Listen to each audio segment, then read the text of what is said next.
আসসালামু আলাইকুম মিয়া ভাই। ওয়ালাইকুম আসসালাম। বলছি এবারটা তো দেখছি কাঁঠাল ধরা সহ ফল সহ আপনি চারা লাগাইছেন, এই চারা হবে তো?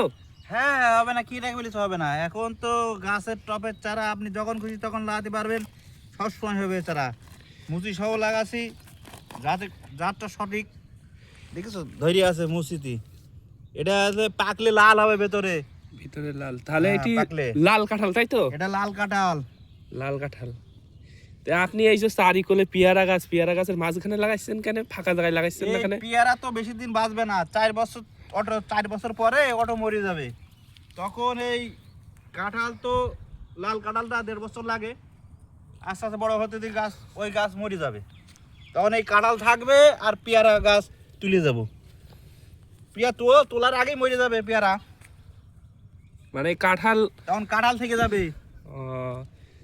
এইভাবে চাষি করলে অবশ্যই আমরা লাভবান হবো তাই তো হ্যাঁ, ভাই? এইভাবে সিস্টেম করে লাগালে লাভবান হবে।